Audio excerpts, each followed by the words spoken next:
مولا سبھی اور کیا چاہتا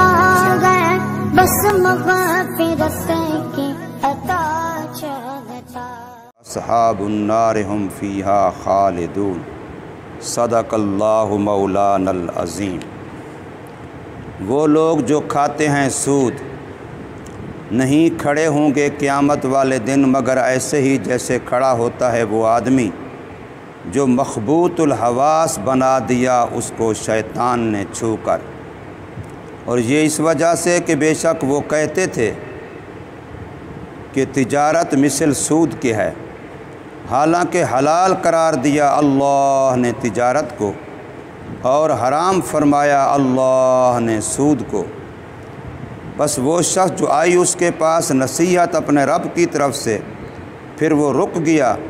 تو اس کے لیے وہ ہے جو پہلے ہو چکا، اور اس کا معاملہ اللہ کے سپرد ہے۔ اور جو شخص دوبارہ لوٹے گا بس یہی لوگ ہیں جہنم والے، وہ اس میں ہمیشہ ہمیشہ رہیں گے۔ سورہ البقرہ کی آیت نمبر 275 آپ حضرات کے سامنے پڑھی اور ترجمہ کیا ہے۔ اس میں اللہ تبارک و تعالی نے دنیا کے اندر حرام کھانے والے کا آخرت کا انجام بیان فرمایا ہے کہ جو بندہ دنیا کے اندر حرام کا ارتکاب کرتا ہے، خصوصاً خوراک حرام کی، کھانا پینا حرام کا، سود، رشوت، دھوکہ، فریب، دوسرے کا حق مارنا، تو جو بندہ دنیا کے اندر سود خور ہے، جو بندہ دنیا کے اندر حرام خور ہے، جو بندہ دنیا کے اندر ناجائز کی خوراک، ناجائز کی غذا اپنے جسم کو دیتا ہے، گویا وہ بندہ دنیا کے اندر مال کی محبت میں پاگل ہو چکا ہے۔ جو حرام حلال کا فرق نہیں کرتا، سود کا آ رہا ہے کہ رشوت کا آ رہا ہے، جھوٹ کا آ رہا ہے کہ حرام کا آ رہا ہے، بس جیسا کیسا ہے پیسہ آئے۔ جس کا یہ حال دنیا میں بن چکا ہو، سمجھو وہ بندہ دنیا پیسے کی محبت میں پاگل ہو چکا ہے۔ جیسے کوئی نشائی نشے میں مست ہوتا ہے، دھت ہوتا ہے، تو اس کو دنیا کا ایسا نشہ چڑھا ہوا ہے،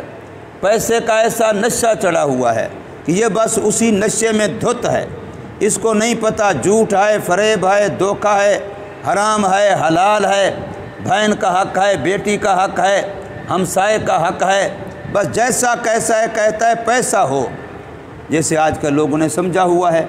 پیسہ ہے تو رشتہ داری ہے، پیسہ ہے تو عزت ہے، پیسہ ہے تو سلام ہے، پیسہ ہے تو دوست احباب ہیں، پیسہ ہے تو فلاں ہے، اگر پیسہ نہیں ہے تو کچھ بھی نہیں ہے۔ گویا خدا والا درجہ، عزت ذلت اللہ کی طرف سے انہوں نے سمجھی ہوئی، پیسے کی طرف سے کہ پیسہ ہوگا تو عزت ہوگی، پیسہ نہیں ہوگا تو عزت نہیں ہوگی۔ تو جو بندہ دنیا کے اندر حلال حرام کا امتیاز نہیں کرتا، بس جیسے کیسے پیسہ ہو، تو اس کی مثال ایسے ہے جیسے کوئی بندہ نشے میں دھت ہو اور مخبوط الحواس ہو چکا ہو، مخبوط العقل ہو چکا ہو، بدحواس ہو چکا ہو۔ جیسے اس کی کیفیت ہے، اس پیسے کے نشے والے کی یہی کیفیت ہے۔ تو قیامت کے دن جب یہ قبر سے اٹھے گا تو بالکل ایسے ہی جیسے ابھی بازار میں آپ کو یہ نشائی ملتے ہیں تو ایسے لڑکھڑاتے ہوئے معلوم ہوتا ہے ابھی گرتے ہیں، ابھی کسی کے اوپر جا پڑیں گے۔ تو جو حال ان کا ہے مخبوط الحواس ہیں، تو قبر سے اٹھتے وقت حرام خور کا، سود خور کا بالکل یہی حال ہوگا۔ اور یہ نقشہ کھینچا ہے قرآن مجید نے اس آیت مقدسہ کے اندر۔ فرمایا الذین یأکلون الربا، وہ لوگ جو کھاتے ہیں سود۔ اب یہاں لفظ کھانے کا ہے، حالانکہ سود لازمی نہیں صرف کھایا جائے، سود کی گاڑی بھی لی جا سکتی ہے، سود کے پیسے سے مکان ہی بنایا جا سکتا ہے، سود کے پیسے سے لباس بھی بنایا جا سکتا ہے، سود کے پیسے سے گھر کا فرنیچر ہو سکتا ہے، سود کے پیسے سے کھانے کے علاوہ اور بھی کئی ساری چیزیں لی جا سکتی ہیں، لیکن قرآن کہہ یہ رہا ہے الذین یاکلون الربا، جو لوگ سود کھاتے ہیں۔ اس کی وجہ علماء نے یہ لکھی کہ کھانے کے بعد چیز فنا ہو جاتی ہے، اب کوئی واپس بھی کرنا چاہے تو وہ کھائی ہوئی چیز واپس نہیں کر سکتا۔ ہاں البتہ کسی اور شکل میں ہو تو وہ تو واپس ہو سکتی ہے، لیکن جو چیز ایک دفعہ کھائی گئی ہے اب وہ کسی کو واپس بھی کرنا چاہے تو واپس نہیں کر سکتا۔ تو گویا جس بندے نے، جن لوگوں نے سود کو ایسے استعمال کیا کہ اس کی واپسی اپنی زندگی میں نہیں کر سکے۔ ایک تو بندہ ہے غلطی ہو گئی، مہینہ ہوئی، سال ہوئی، پوری ملازمت کرتا رہا، غلط کرتا رہا، حرام کماتا رہا، سود رشوت لیتا کھاتا رہا، لیکن اللہ نے مرنے سے پہلے ریٹائرمنٹ کے بعد بے شک توبہ کی توفیق دے دی، اور اب وہ دیکھتا ہے کہ کس کس کا میں نے کھایا ہے، کتنا میں نے کھایا ہے۔ اب جن کو جانتا ہے ان کو واپس کر رہا ہے، جن کی اولاد نسل کو جانتا ہے ان کو واپس کر رہا ہے، اگر نہیں جانتا تو اتنا پیسہ کسی اللہ کے نام پہ کسی کو دے رہا ہے اور اپنے دامن کو پاک کر رہا ہے کہ مرنے سے پہلے میرے ذمے کسی کا حق نہ رہے۔ سود جو میرے پاس آیا تھا، رشوت جو میرے پاس آئی تھی، دھوکے فریب سے جو میں نے کمایا تھا،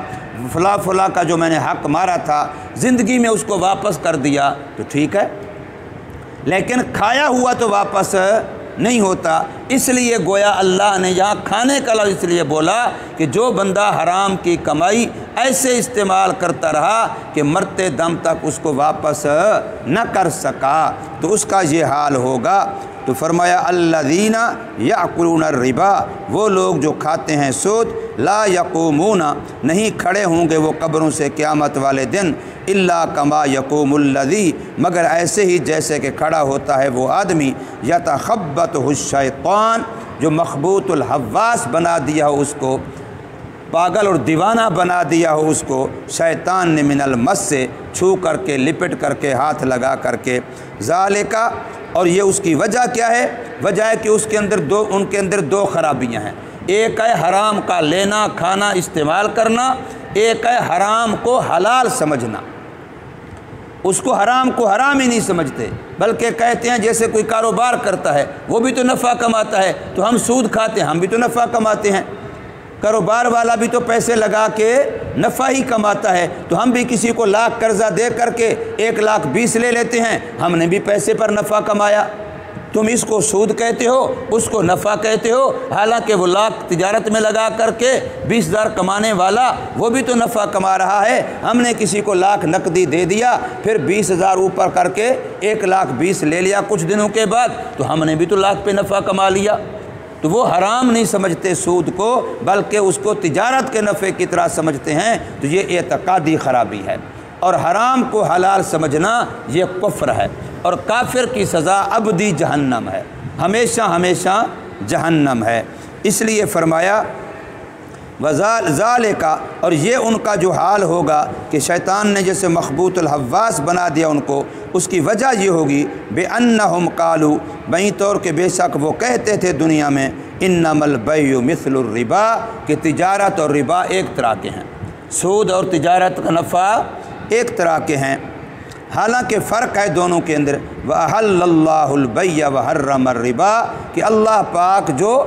احکام کا خالق ہے، جس کا حکم آرڈر دنیا میں چلتا ہے، جس کو وہ حلال قرار دے وہ حلال ہے، جس کو وہ حرام قرار دے وہ حرام ہے۔ تو فرمایا اس اللہ نے حلال قرار دیا ہے تجارت کے نفع کو، اور حرام قرار دیا ہے سود کو۔ اب ایک بندے کے پاس دین کی بات پہنچ گئی، سود خور کو بتا دیا گیا کہ سود حرام ہے، اور سود اللہ تعالیٰ سے جنگ ہے، اور سود اتنا بری چیز ہے، اپنی ماں سے زنا کرنے سے بھی برا ہے، جس کا انسان سوچ ہی نہیں سکتا۔ سکی ماں سے زنا بدکاری اس کے گناہ سے بڑھ کر کے سود کا گناہ ہے۔ تو فرمایا کہ جس بندے کو دین کی بات پہنچ گئی اور اس کے بعد پہنچنے کے بعد وہ رک گیا، راشی تھا تو رشوت سے رک گیا، سود خور تھا سود سے رک گیا، جھوٹ فریب دھوکے سے کما رہا تھا اس سے رک گیا، جو بھی غلط کر رہا تھا جب دین کی طرف سے واعظ نصیحت بات پہنچی اس نے توبہ کر لی اور وہ رک گیا، تو پھر اللہ کا وعدہ ہے کہ پچھلے گناہ اللہ معاف کر دے گا۔ جب آئندہ کے لیے رک گیا تو پچھلا کھاتا رب کائنات اپنی رحمت سے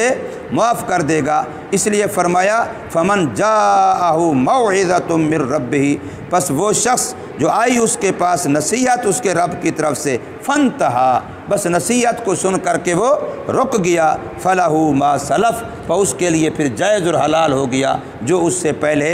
ہو چکا تھا۔ باقی یہ کہ اس نے توبہ دل سے کی ہے، اوپر کی ہے، دکھلاوے کے لیے کی ہے، اخلاص سے کی ہے، اس کا معاملہ اللہ کے حوالے ہے۔ میں اور آپ ظاہر کے مکلف ہیں، وَأَمْرُهُ إِلَى اللَّهِ، اور اس کا معاملہ اللہ کے سپرد ہے۔ ہاں کوئی بندہ دین کی بات سننے سمجھنے کے بعد بھی کہ سود ایسا حرام ہے،